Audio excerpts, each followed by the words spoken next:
naman po ulit sa aming bagong YouTube channel. It's me again, Miss Geraldine Villarasa. Andito po ako ngayon sa San Andres, Quezon. Meron na naman po akong ilulocate na isang property. Siya po ay may lawak na 7,819 square meter. Gilid po mismo siya ng National Highway. Okay po, tara po at iikutin po natin yung nasabing area. Ipapakita ko po sa inyo ang ibebenta ko sa inyo ngayong araw. Dito nga po pala sa frontage ng National Highway, may lapad po siya na nasa 80 meters. Okay po, tara po at iikutin po natin yung area. Yan, dito pa lang po sa bungad, ayan, meron na pong mga fruit bearings na nakikita. Ito po ay, ano ba ito? Sampalok. Sorry po at medyo po talaga malilimutin sa prutas na yan ng inyong lingkod. Then ito po ay santol. Ang hardwood naman po dito is mahogany. Ayan po, makikita po ninyo ang mahogany. Napakalaki na po ng puno niya. Isang yakap na po siya. Okay po. Ito pong area ay flat na flat po talaga siya. 100% flatland po ang area. Yan. Then, ito po, dito po sa side na to, ito po may maulawin po dito. Then, may mga saging.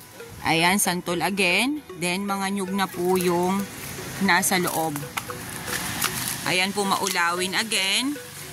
Then, fruit bearings pa rin po siya, langka. Then, yung pong kabila ay mangga. Yan po ang area.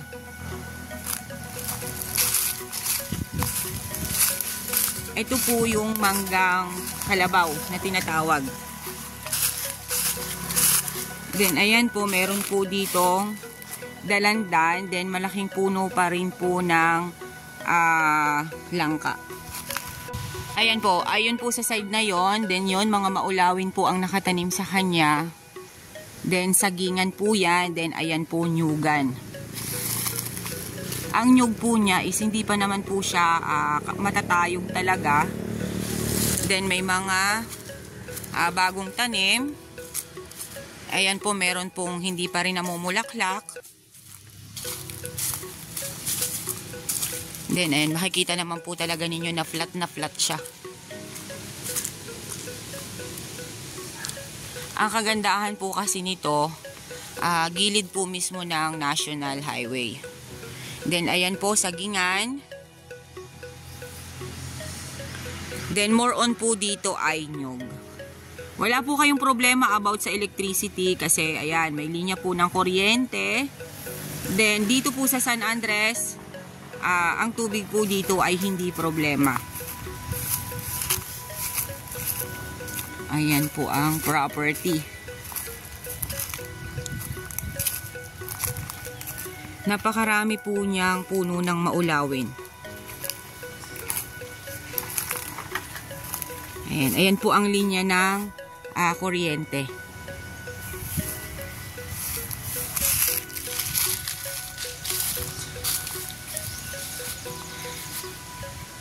Napakaganda po nung area.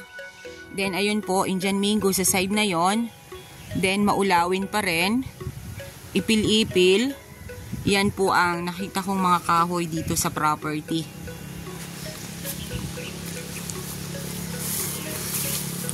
Ayan po, may mga panulib na po siya na tinatawag. Ibig sabihin po nung panulib, tinaniman na po nila yung ilalim ng mga nyog na matataas. Kaya meron na po agad nakapalit para po pagka ito pong mga namumunga ngayon, tumanda na or maging layugan na, may kapalit na po ulit sila. Ayan po, flat na flat po yan. Mula po dun sa highway hanggang dito po sa palikod na to, flat na flat po ang area.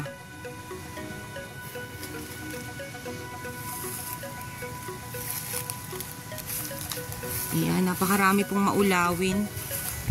Dito po naman po talaga sa San Andres, ang maulawin po talaga ay kanilang itinatanim. Kasi isa po ito sa pinakang matigas na kahoy dito po sa atin sa Pilipinas. Ayan, maulawin pa rin po yan. Yung side na yon, then itong side na to.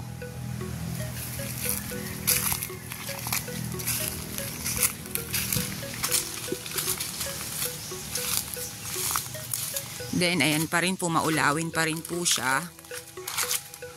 Then, mga nyog at saging ang nasa loob po ng property. Ito po pala ay may bakod na dito sa boundaries nila.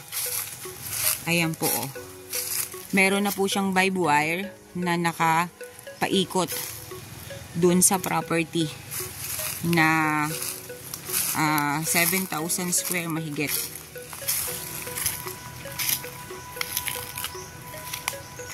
Ayan po siya, oh. Napakaganda po nung area.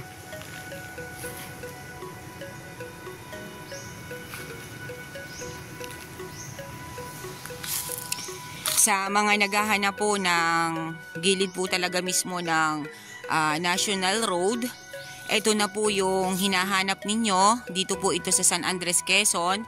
100 flat land. Mahigit po itong kalahating ektarya. Then marami po siyang mga hardwood. Then ang mga nyug po niya ay kasagaran pong mga namumunga. Ayan, makikita naman po natin. Then napakarami po niyang fruit bearings. And 100% flat land po yung area. Ayan, eto po, may atis pa po dito sa side na to.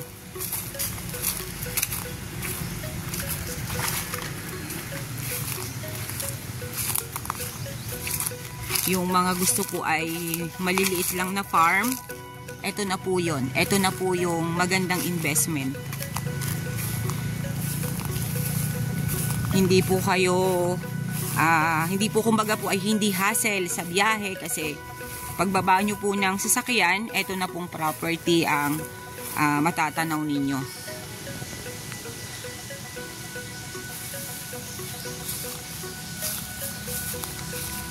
Ayan po siya.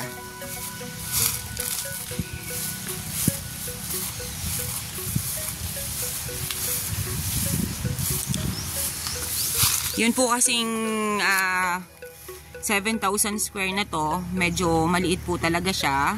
Kumbaga madali ko lang po siyang ikutin. Pero po yan pong naiikutan na yan ng aking camera. Kasama po yan sa 7,000 square. Yan, lahat po yung naiikutan na yan.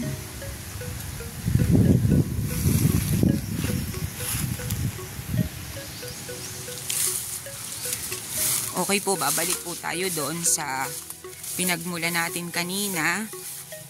Kasi nandito po ako sa pinakang loob.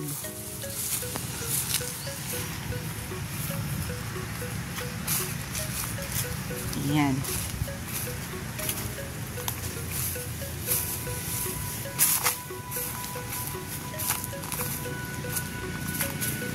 Dito pa rin po pala sa kabilang side na to, napakarami pa rin po palang maulawin.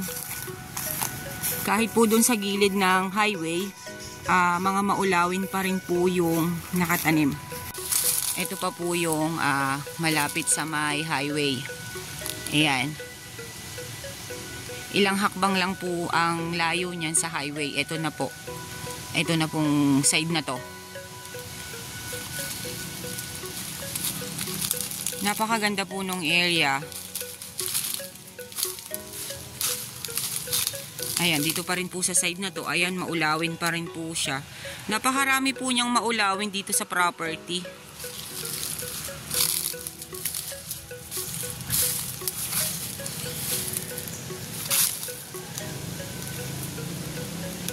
Ayan po ang area.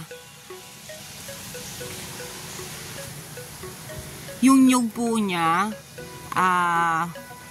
hindi po siya naapektuhan nung nakaraang tag-init. Magaganda pa rin po yung buo ng nyug niya. Kumbaga po'y malalaki pa rin po siya. Hindi po kagaya nung ibang property na aking nabablog or na nasa site na medyo po lumiit yung kanyang mga bunga. Ito po ay hindi. Ito pong property na to. Ayan. Halatado po dito pagka ang nyug po ay ganyan kalalaki ang buo, ay sagana po sa tubig.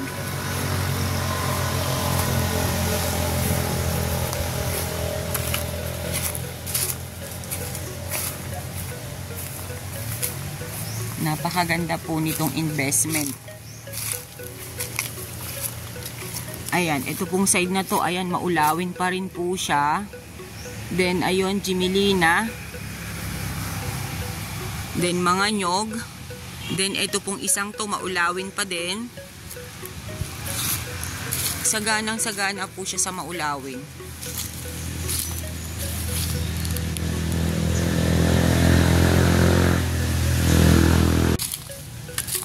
Ayan.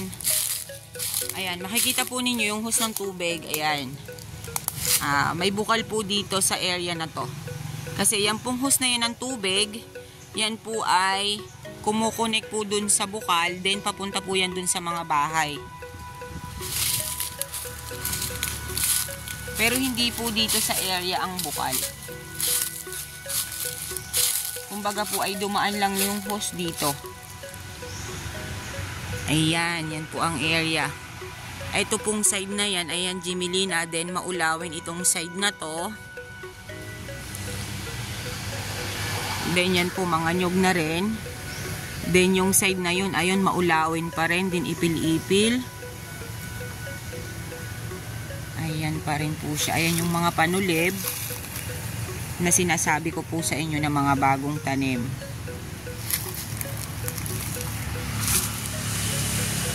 Napakaganda po ng mga nyug niya, oh. Nakalinyada po talaga yung mga nyug dito sa area. Ayan, makikita nyo naman po. Ayun, saka sa loob na yun ng property, meron po dong poste ng kuryente. Okay guys, avail nyo na po ang property namin. Dito po ito sa San Andres, Quezon. Na mahigit po siyang 7,000 square meter along National Highway. Then, ang frontage po niya sa highway is nasa 80 meters. Napakarami po niyang fruit bearings. Napakarami din po niyang hardwood. Then, 100% flat. Napakarami rin po niyang nyog. May mga panulib na po. Okay po, once again po ako po ulit ang inyong site locator, si Miss Geraldine Villarasa. Maglalambing po muli ako sa inyo. Paki-like and share po ng aking mga videos. And pa-subscribe na rin po ng aming bagong YouTube channel. Once again po, thank you po for watching!